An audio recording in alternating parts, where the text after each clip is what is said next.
എങ്ങനെയാണ് നമ്മൾ എല്ലായ്പ്പോഴും മറ്റുള്ള മനുഷ്യരുടെ മുമ്പിൽ തെറ്റുകാരായി പോകുന്നത്? ചില ശരികളൊക്കെ നമ്മുടെ ഭാഗത്തും ഉണ്ടായിരുന്നില്ലേ? തീർച്ചയായിട്ടും ഉണ്ടായിരുന്നു.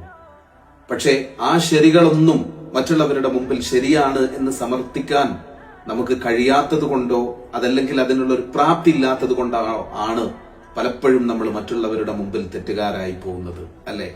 നിങ്ങളുടെ മുമ്പിൽ നിങ്ങളുടെ പ്രതീക്ഷക്കനുസരിച്ച് എനിക്ക് ഉയരാൻ കഴിഞ്ഞിട്ടില്ലെങ്കിൽ തീർച്ചയായിട്ടും നിങ്ങളുടെ മുമ്പിൽ എന്റെ ജീവിതം വെറും പാഴ്ജന്മം മാത്രമാണ് എന്നുള്ളതാണ് സത്യം. എഴുതി വെച്ചോളൂ ഒരു കാര്യം. വേണ്ടടുത്തും വേണ്ടാത്തടുത്തൊക്കെ നമ്മൾ അവൈലബിൾ ആകുന്നത് പലപ്പോഴും നമ്മുടെ പ്രാധാന്യത്തെ ഇല്ലാതാക്കും എന്നുള്ളത് മനുഷ്യന്റെ സൈക്കോളജിയിൽ പറയുന്ന ഒരു കാര്യമാണ്. നമ്മൾക്ക് അർഹതപ്പെട്ട സ്ഥലത്ത് മാത്രം, നമ്മളെ വിളിക്കപ്പെട്ട സ്ഥലത്ത് മാത്രം നമ്മൾ കയറി ചെല്ലുക എന്നുള്ളതാണ് മിനിമം കോമൺ സെൻസ് എന്ന് പറയുന്നത്. ഒരു കാര്യം കൂടി നമ്മൾ അറിയേണ്ടതുണ്ട്. തെറ്റ് പറ്റുക എന്നുള്ളത് നമ്മളെല്ലാവരും പറയുന്നത് പോലെ മാനുഷികമാണ്. പക്ഷേ അവരെ ചേർത്ത് പിടിച്ച് മുമ്പോട്ട് കൊണ്ടുപോകുക എന്നുള്ളത് ദൈവികത്തിനപ്പുറത്തേക്ക് ഒരു മനുഷ്യത്വം കൂടിയാണ് എന്നതാണ് സത്യം.